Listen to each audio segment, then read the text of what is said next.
Halo teman-teman, semoga selalu dalam keadaan bersyukur. Saya mulai tidak rutin membuat video. Ada keinginan untuk bikin video yang bagus, ada keinginan untuk menyiapkan bahan, ada keinginan untuk gimana caranya video ini tidak berisi omong kosong gitu.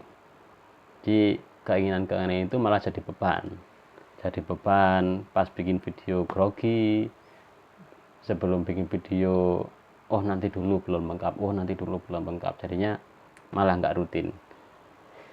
Ya, untuk mengatasi itu keinginan yang tidak salah, tidak salah, bagus. Ingin menjadi lebih baik itu bagus, tapi jangan sampai menjadi penghalang untuk rutin membuat video atau rutin latihan lah gitu. Rutin latihan kan, bikin video seperti sekarang ini saya ngomong bebas tanpa menyiapkan apa-apa kan, untuk latihan ngomong aja, untuk latihan ngomong, merunutkan masalah, merunutkan apa yang ingin dibicarakan, merunutkan memperjelas intonasi, memperjelas penekanan, berkata-kata itu tidak belibet seperti itu kan, perlu dilatih setiap hari.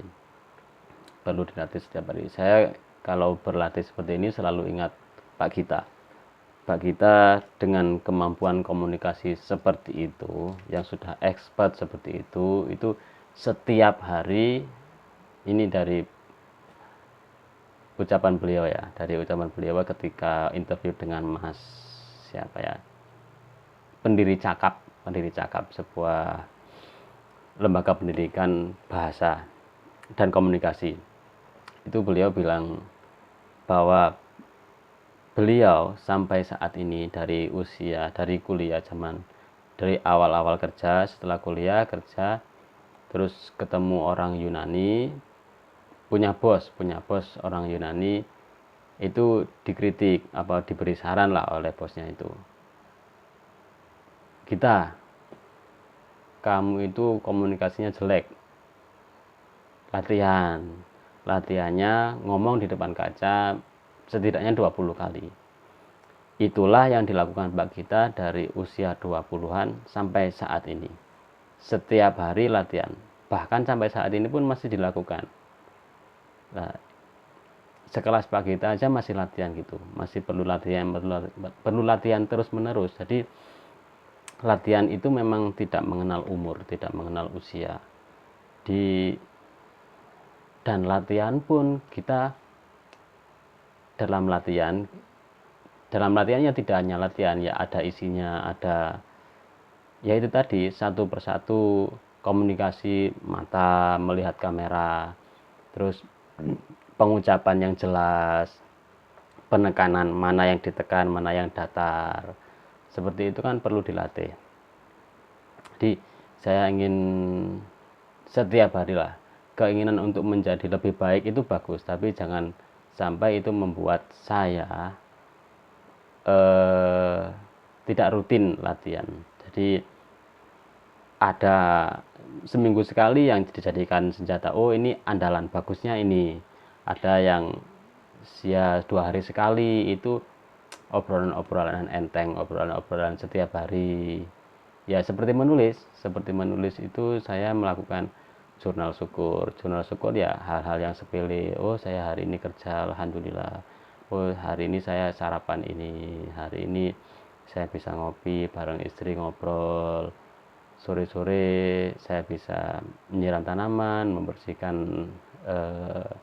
membersihkan depan rumah, atau mungkin nyuci ini penting juga ternyata buat diri saya sendiri.